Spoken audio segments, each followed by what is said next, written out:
Seigneur est merveilleux. Il est en train de faire des choses extraordinaires parmi nous.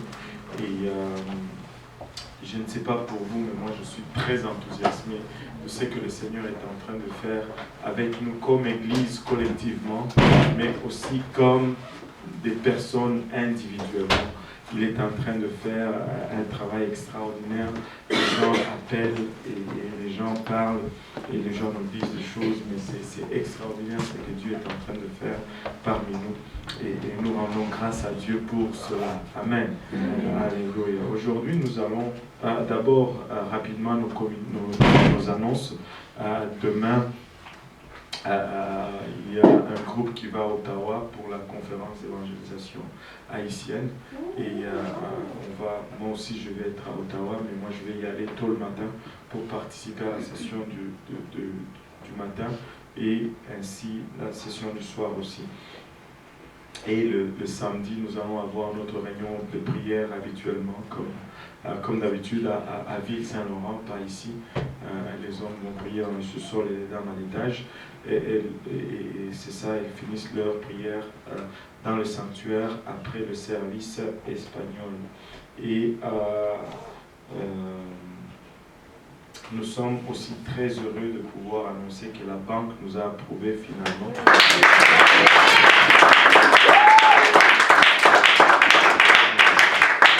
Nous allons déménager. Amen. Nous allons déménager, nous allons avoir une place plus large. Et nous sommes supposés signer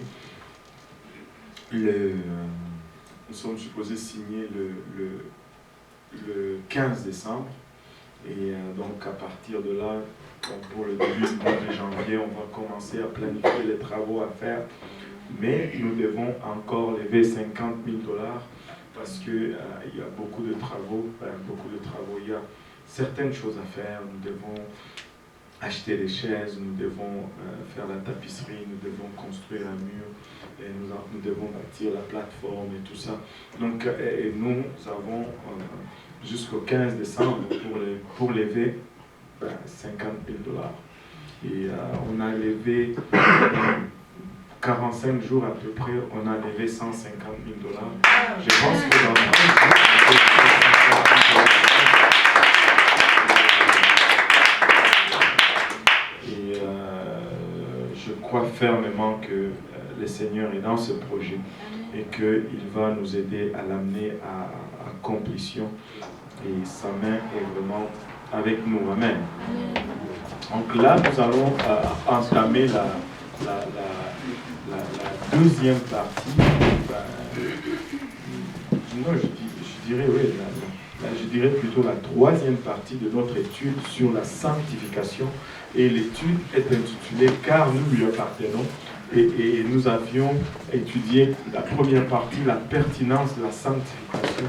La deuxième partie, nous avions étudié la question des cheveux. Et la troisième partie, nous allons étudier la question de l'habillement. Et c'est là où les Romains et les Gaulois s'empoignaient. Là où soit on aime le pasteur, ou soit on le déteste. Et voilà. Mais c'est la parole du Seigneur. Amen. Donc nous allons y aller. Il me semble que j'avais une autre chose à partager. Mais si ça vient en plein milieu, on va y retourner. La question de l'habillement. Notre premier verset pour ouvrir l'étude, c'est Deutéronome 22, verset 5.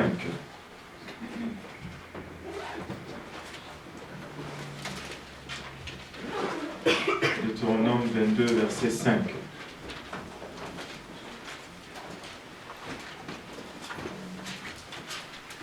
Alléluia.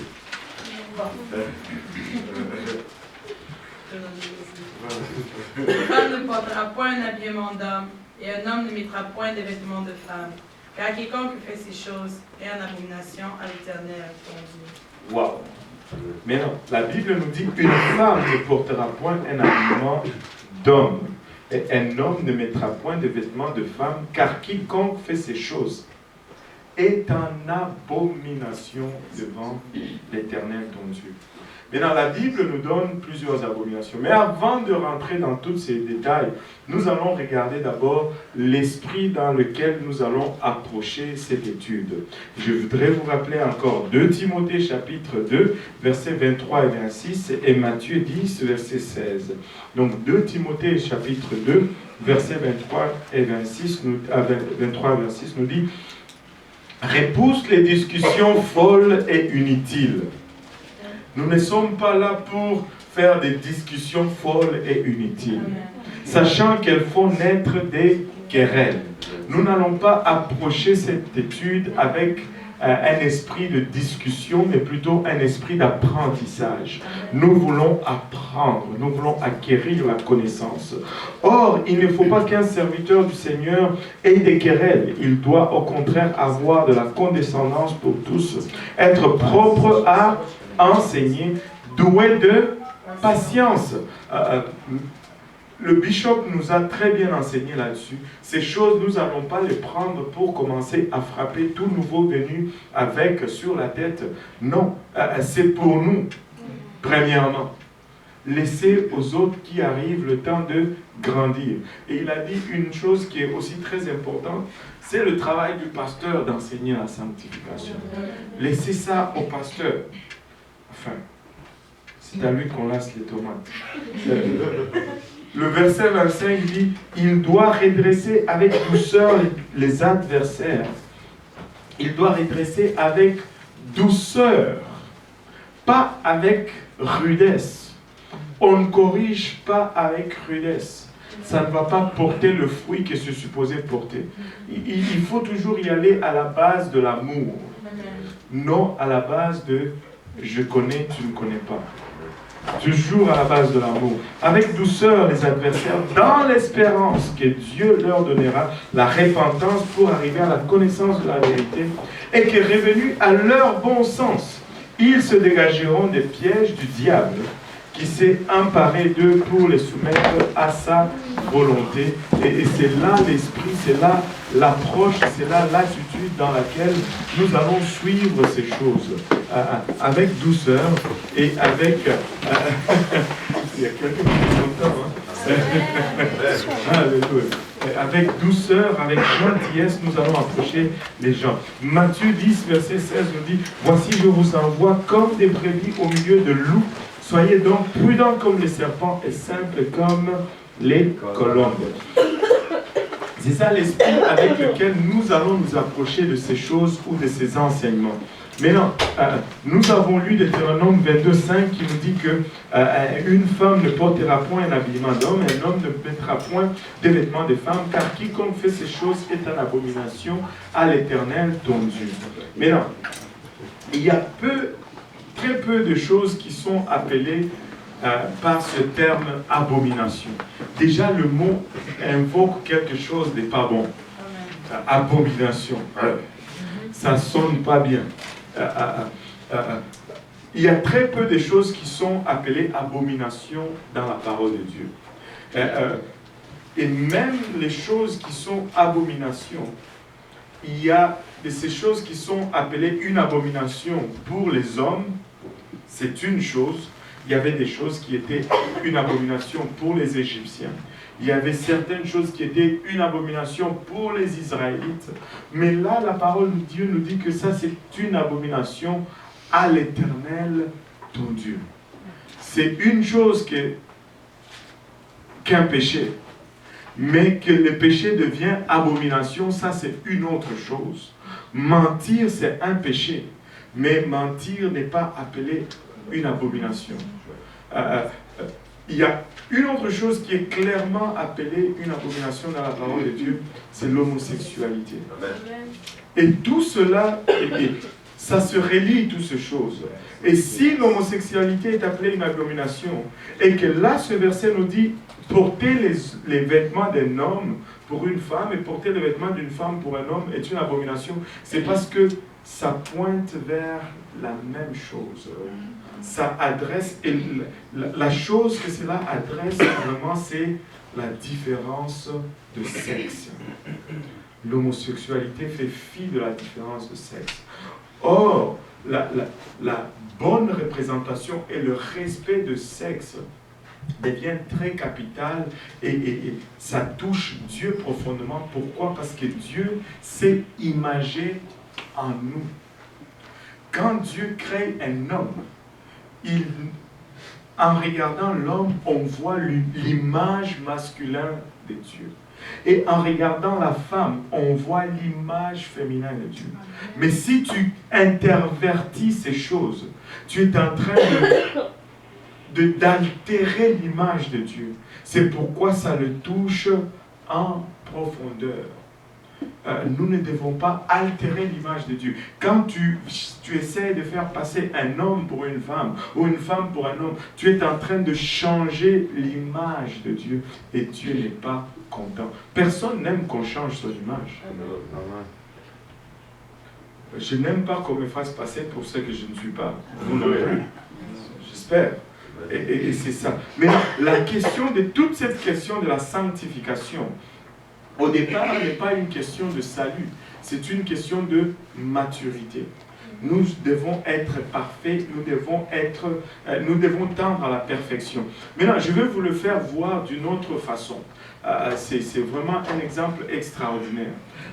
Grâce, la petite là, elle a quel âge maintenant, Grâce? 18 mois. 18 mois, elle a 18 mois, Grâce.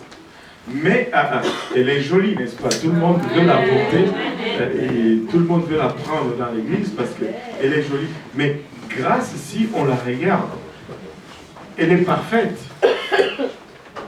Dans ce sens que c'est un être humain parfait.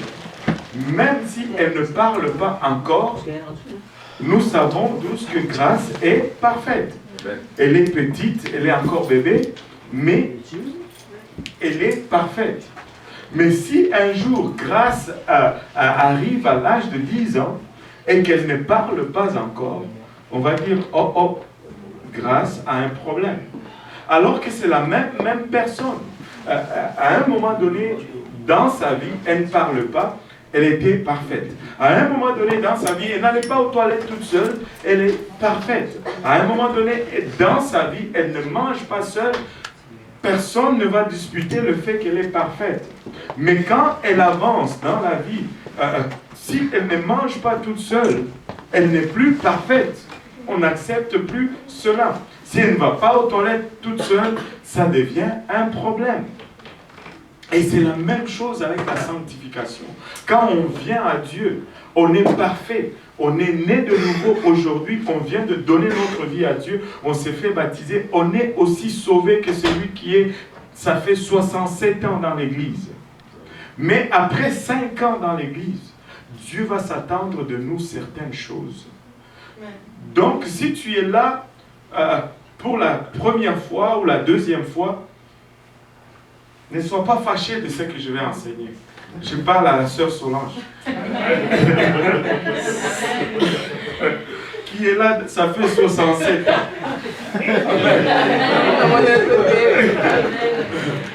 Mais néanmoins, tu vas connaître ces principes.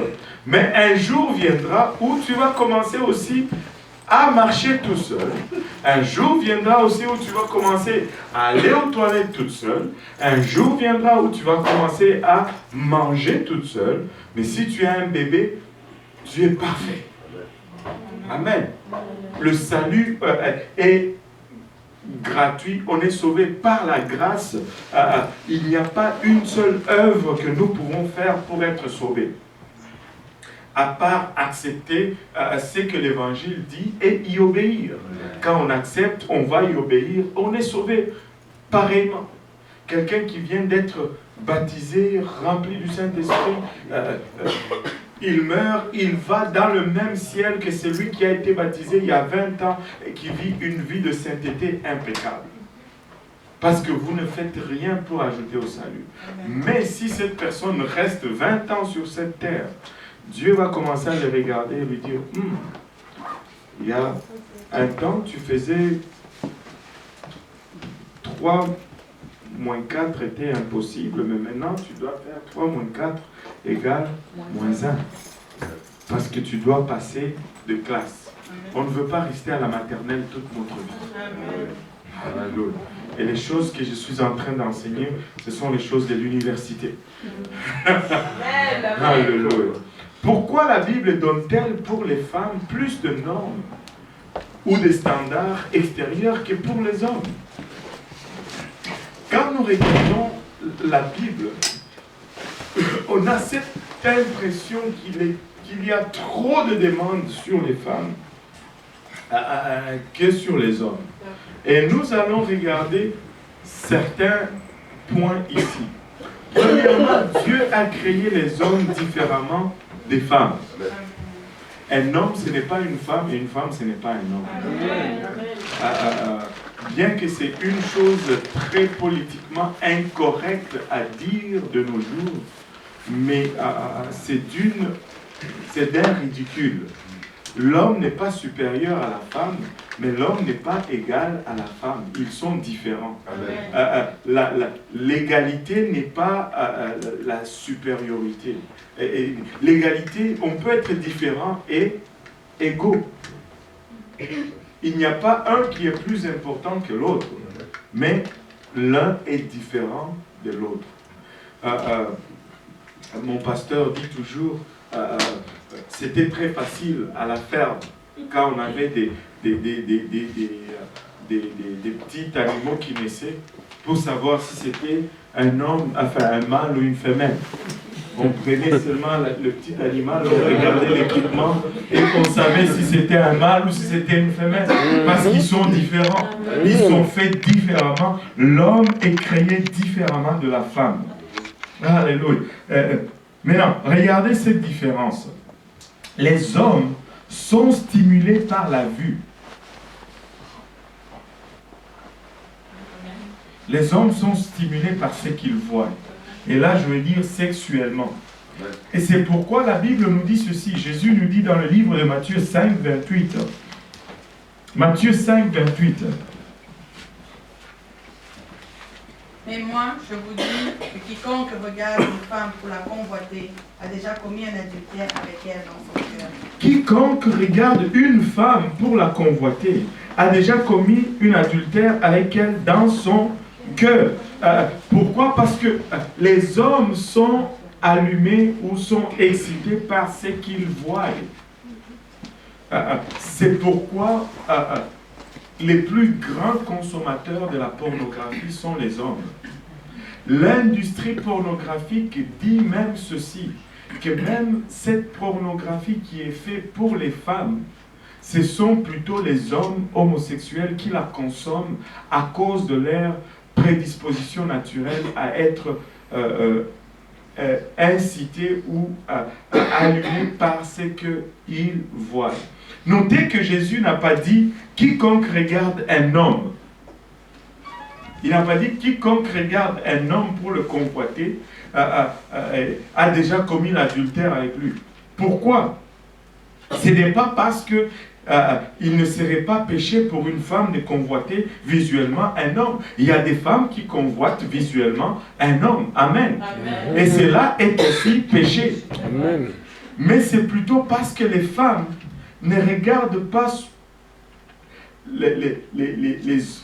les hommes naturellement avec convoitise. Ce n'est pas un secteur de faiblesse pour la nature de la femme. Les femmes ne sont pas généralement tentées par la convoitise des yeux comme les hommes. C'est seulement pour cela. Et de la même manière, les femmes, les hommes sont prédisposés à être incités par la vue. De la même manière, les femmes sont plus prédisposées à porter des vêtements attirants pour les hommes. Et nous lisons dans les Écritures à propos de vêtements d'une prostituée. Mais jamais la Bible ne parle des vêtements d'un prostitué. Pourquoi? Parce que ce sont les femmes qui sont plus... Elles sont plus poussées à utiliser leurs vêtements. pour séduire l'homme. Une femme peut s'habiller de sorte que ça frappe ton œil. On s'entend. Alléluia. Il y a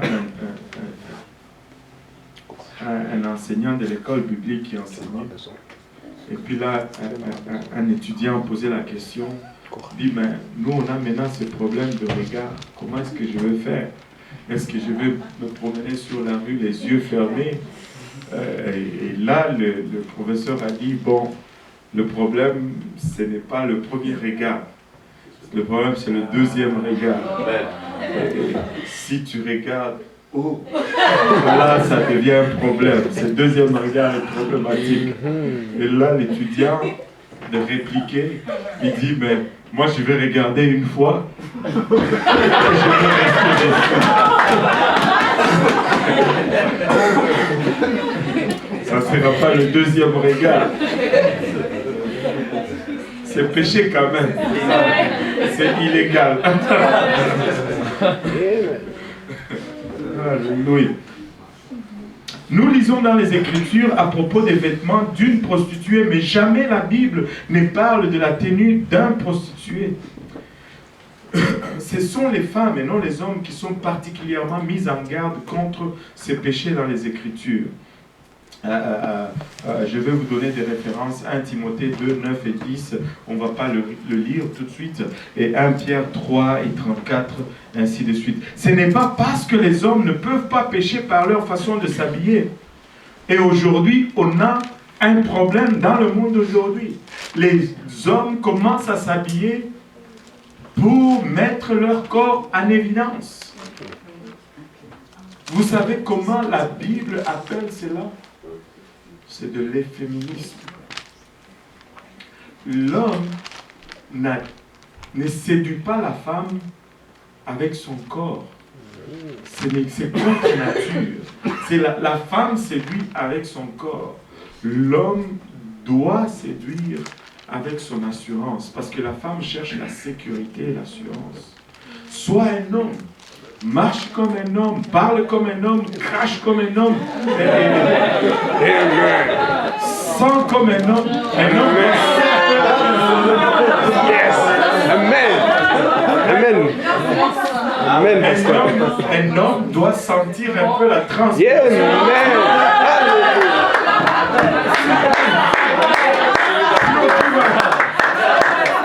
Écoutez, laissez-moi vous aider. Si tu épouses un homme qui a peur de transpirer, c'est toi qui vas peinturer ta maison. C'est toi qui vas commencer à soulever le meuble de la maison. Écoute, c'est toi qui vas le faire bien sentir. Mais s'il sent bon par lui-même, il y a un problème.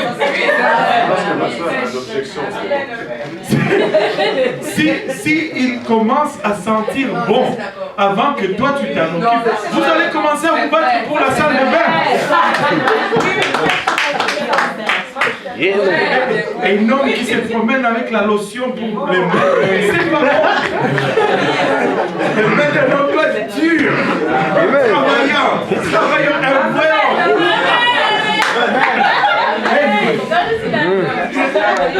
Là, ils ont changé d'avis. C'est du bon.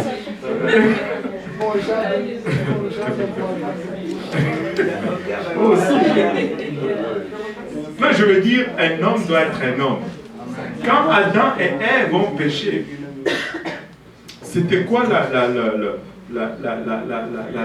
la malédiction de la femme? Tu enfanteras avec douleur et tous tes désirs se porteront vers ton mari et lui dominera sur toi. Cela ne veut pas dire qu'il devient le dictateur. Ça veut dire tout simplement que la femme, elle va tirer son estime d'elle-même de l'homme qu'elle aime. Donc, c'est-à-dire, même si elle est la plus belle au monde, si elle va sur la rue, tout le monde, oh, t'es belle, et les gens tombent. Si elle rentre chez elle et que son mari ne dit pas tu es belle, elle va être malheureuse. Et ça donne une responsabilité aux hommes. Tu dois dire à ta femme, elle est belle. Amen. Tu dois dire à ta femme,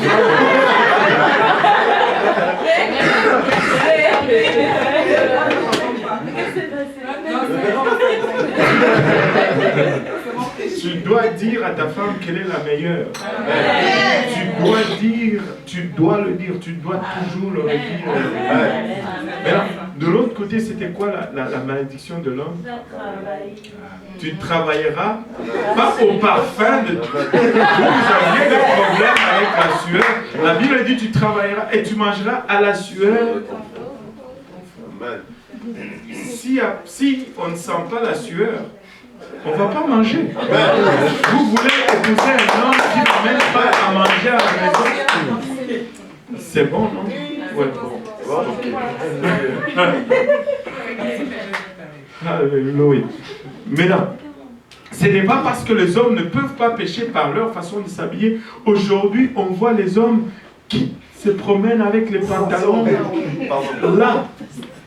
C'est quoi ça, cette histoire? Remonte tes pantalons.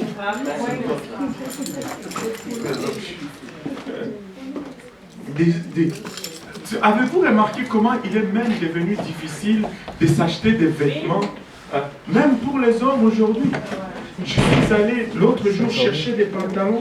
Et moi, quand j'achète des pantalons, j'achète toujours des pantalons avec des plis en avant. Parce que ça me donne un peu plus de tissu pour me cacher.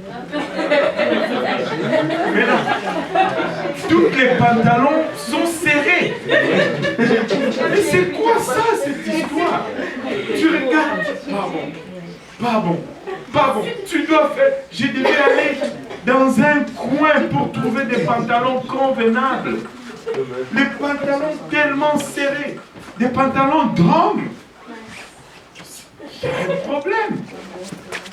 C'est dans l'ancien temps, quand tu portais un pantalon serré comme ça, on savait que tu étais... Mais aujourd'hui, c'est la mode. Tout le monde porte ces mêmes choses.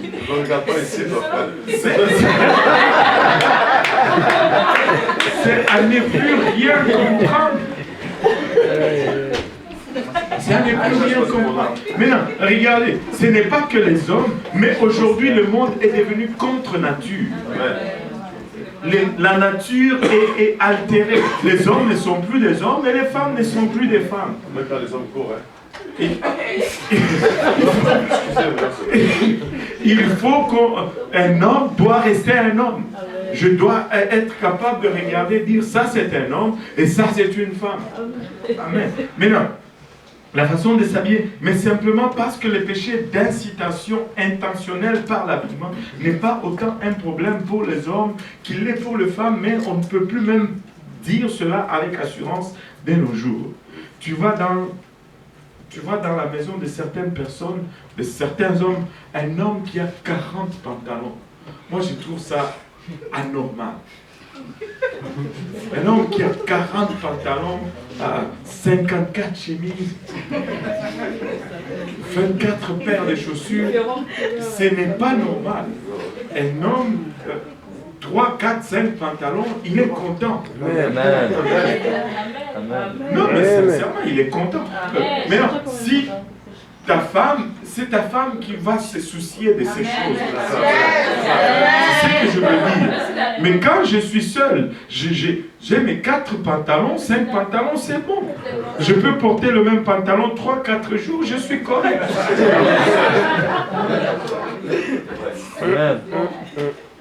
On accepte que ça marche tout seul, je crois, c'est ça? Ben voilà. C'est l'homme naturel. Voilà.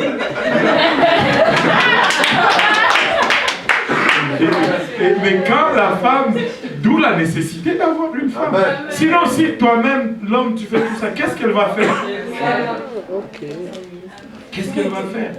Maintenant, pourquoi les femmes déchues, ce n'est pas que les femmes sont déchues, l'homme que nous connaissons aujourd'hui est déchu. Maintenant, pourquoi les femmes déchues? Parce que dans leur état naturel, lorsque Dieu les avait créées, ce n'était pas comme ça. Pourquoi cette nature de la femme déchue, ont-elles un désir inné d'attirer les hommes par l'utilisation de leur apparence? Pourquoi est-ce que la femme, quand elle va vouloir attirer un homme, elle va utiliser son apparence? Elle va mettre des vêtements serrés et la jupe va être serrée. En fait, elle peut que bouger, quoi. Et tu prends juste...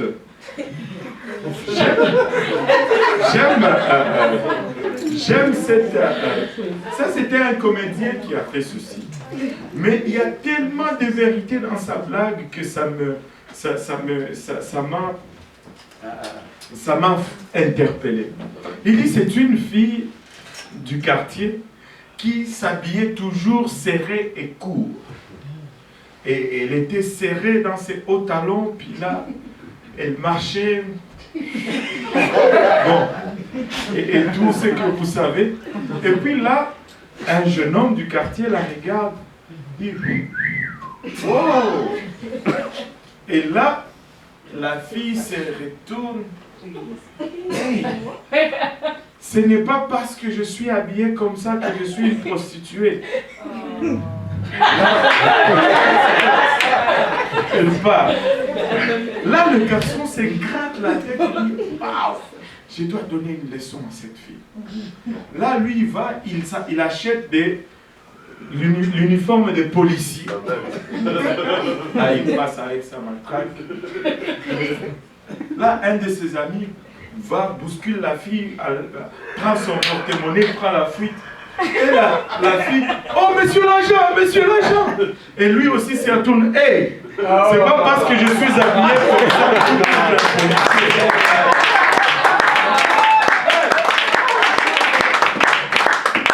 l'habillement montre qui tu es. Amen. L'habillement déclare ton identité. Ils disent dans le monde, la soutane ne fait pas le moine, mais l'habit ne fait pas le moine. Mais on reconnaît le moine par sa soutane. S'il n'y a pas de soutane, c'est juste un gars. L'habillement est important. Mais pourquoi est-ce que les femmes ont tendance à utiliser leur apparence pour attirer l'homme? Pourquoi est-ce qu'ils ont ces désirs innés en elles? Parce qu'elles savent instinctivement, que les hommes sont attirés par ce qu'ils voient. Les femmes, d'autre part, elles sont attirées ou stimulées par ce qui les touche, que ce soit une touche physique ou émotionnelle. C'est ça qui attire ou qui allume ou qui excite une femme. De l'autre côté, l'homme, c'est la vue. Situation de couple, pour encore illustrer cela, je veux qu'on saisisse le concept que ce n'est pas parce que l'homme est pervers ou que la femme est maligne que nous sommes comme ça. Non, c'est parce que ce sont des choses innées, nous sommes faits comme ça. Situation de couple, l'homme et la femme se chicanent. Ah, toi, le soir, ils rentrent dans la chambre pour dormir. La femme, elle enlève ses vêtements pour mettre son pyjama. L'homme est déjà prêt pour la sexuelle. Je m'excuse. Mais la femme, il faut que tu défais ce que tu as fait. Il faut que tu lui parles gentiment. Oublie ça cette nuit-là. Tu peux oublier, ça ne va pas marcher. Parce qu'elle, elle va fonctionner avec ses émotions. Il faut qu'elle soit touchée émotionnellement. Il faut qu'elle soit touchée physiquement. Il faut que tu lui parles d'abord, tu demandes pardon et blablabla. Et pour l'amener dans cet état-là. Mais alors que pour l'homme, c'est automatique avec la vue. Les femmes comprennent intuitivement qu'elles ne peuvent forcer un homme à les toucher, à moins qu'elles ne l'incitent visuellement en premier. C'est pourquoi Paul donne ce commandement concernant les femmes. Il est bon pour l'homme de ne point toucher de femme. Amen. Ça c'est 1 Corinthiens 7:1. Les hommes pieux doivent s'abstenir de toucher une femme physiquement ou émotionnellement, même si celle-ci essaye de les attirer visuellement. Et il faut veiller à cela. Tu ne peux pas parler n'importe comment à une femme qui n'est pas ta femme. Amen. Parce que tu peux toucher ses émotions. Même si tu ne l'as pas touché physiquement, tu peux toucher ses émotions avec tes paroles. Donc, un homme doit être prudent comment il parle à une femme pour protéger la femme, comment il touche une femme pour protéger la femme. Et une femme doit être prudente avec comment elle se présente pour protéger l'homme. Ainsi, les deux se protègent mutuellement. Amen. Alléluia. Alors qu'il est recommandé à une femme de paraître d'une certaine façon, afin que l'homme ne soit pas incité, à l'homme les Écritures ordonnent d'agir d'une certaine manière pour que la femme ne soit pas incitée à son tour. C'est pourquoi il y a cette apparence qu'il y a plus de standards extérieurs pour les femmes, alors qu'il y en a moins pour les hommes. C'est parce que la femme doit se protéger de la vue de l'homme. Mais il y a plus de standards d'action ou d'agir pour l'homme parce que l'homme doit protéger la femme. Amen. Mais si tu regardes les deux ont 3 standards chacun parce qu'ils ont 3 sections ou 3 secteurs de faiblesse. Donc les standards additionnels d'apparence sont pour la protection de la femme, pour la protéger contre les convoitises des hommes déchus. Regardez 1 Samuel, un verset que les gens utilisent toujours, mais de la mauvaise façon. 1 Samuel 16, 7.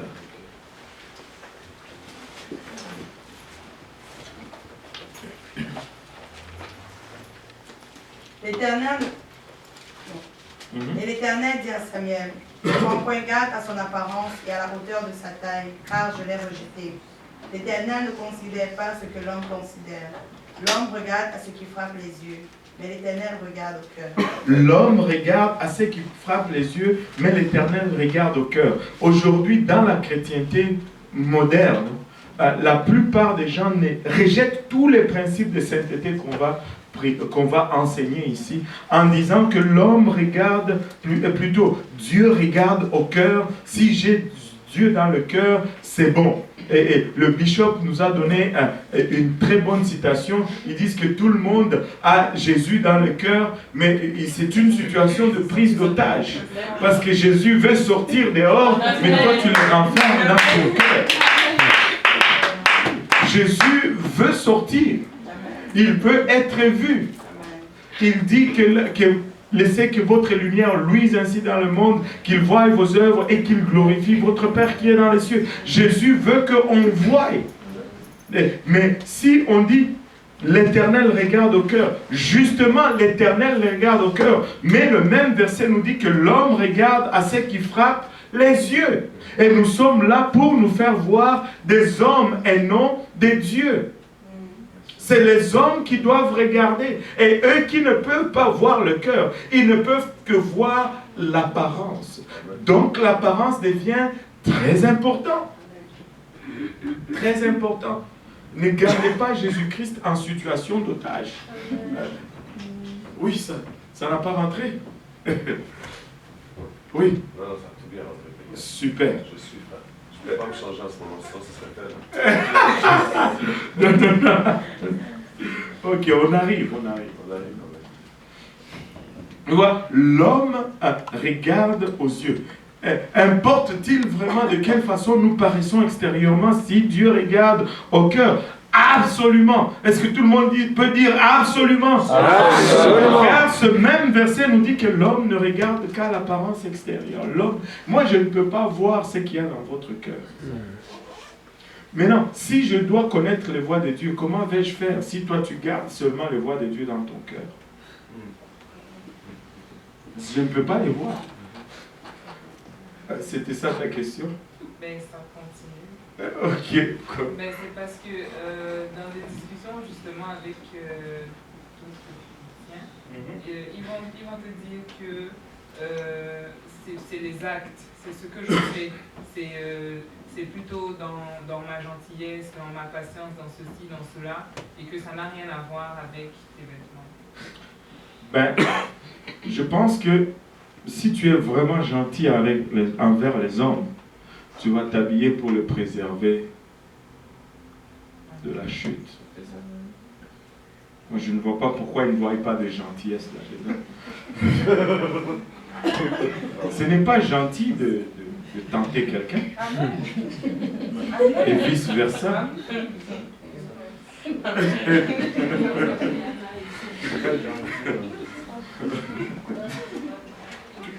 Tout est là-dedans. Tu vois, quand c'est là-dedans, vraiment dans le cœur, ça finit toujours par sortir. Mais quand on se bat avec cela, il faut questionner ce qu'il y a vraiment à l'intérieur. Tu vois.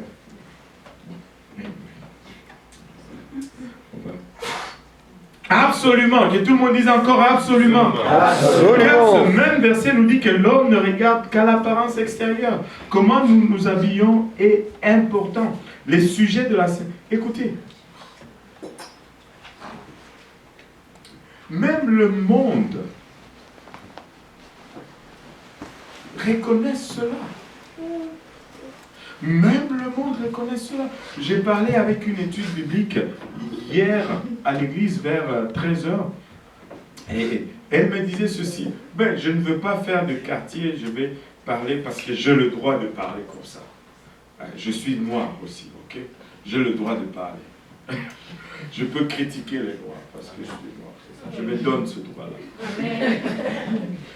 Et on était en train de parler, on était dans l'étude biblique, et elle commence à dire, ben, je ne comprends pas des fois, nos frères noirs, ils vont s'habiller croche, des cheveux rasta, machin, et ils se demandent pourquoi on ne le prend pas dans tel ou tel travail. Le monde comprenne que ton habit, ton apparence parle. C'est ta première carte de visite.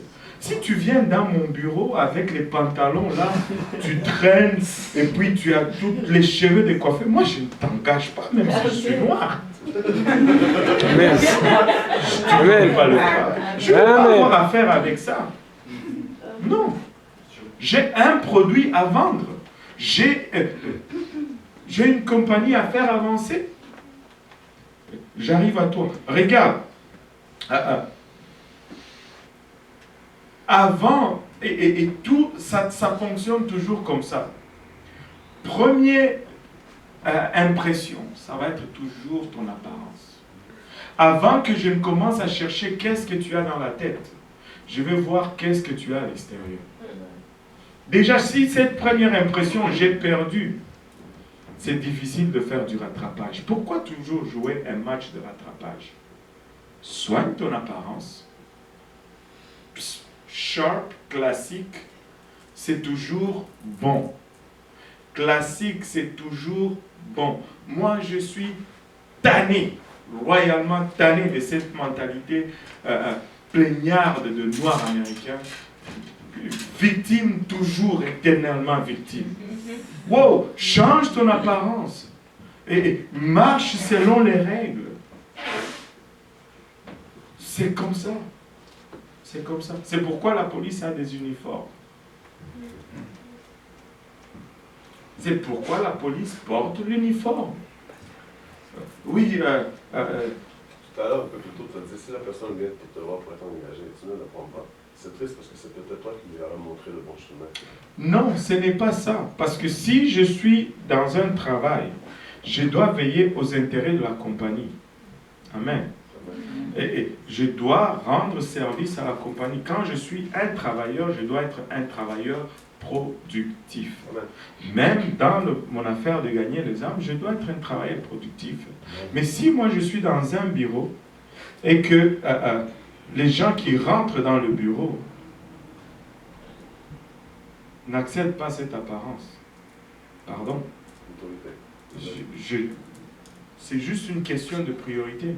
Maintenant, s'il vient à l'église, je vais lui prêcher la sainteté. Je vais lui prêcher comment. Pareil. Mais là, je suis à l'emploi de quelqu'un, je dois faire mon travail, sinon je ne fais plus le travail de la compagnie. Et lui et moi, on va être dehors. C'est ça.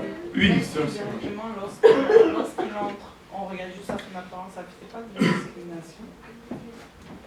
Écoute, Parce que comme disons discrimination, On n'est pas dans les... il y a toujours de la discrimination. Mais la discrimination ne peut pas être négative.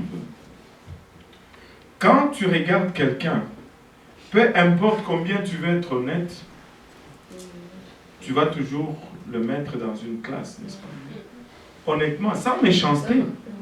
Sans méchanceté. Si tu vois quelqu'un, des fois tu changes de trottoir. C'est de la discrimination. Mais c'est pour te protéger. Ce n'est pas que tu en veux à la personne, mais bon, on ne sait jamais. Amen. Ce n'est pas méchant. Mais de là à rejeter la personne, ça c'est une autre chose. Il ne faut pas confondre les choses ici. Là. On a des responsabilités. Si quelqu'un vient à l'église, même s'il est comme ça, on doit faire notre travail parce que notre travail demande ça. Amen. C'est le travail de Dieu. Amen. Mais si je ne suis pas dans mon travail, si je ne suis pas dans le travail de Dieu, je suis dans une compagnie que je représente, j'ai accepté de représenter cette compagnie. Je dois marcher selon le standard de cette compagnie. Amen. Sinon, qu'est-ce que j'ai fait là-bas? Mais là, dans le travail de Dieu, je dois marcher aussi selon les standards du travail de Dieu. Amen. Et il ne faut pas faire de confusion entre les deux. Là.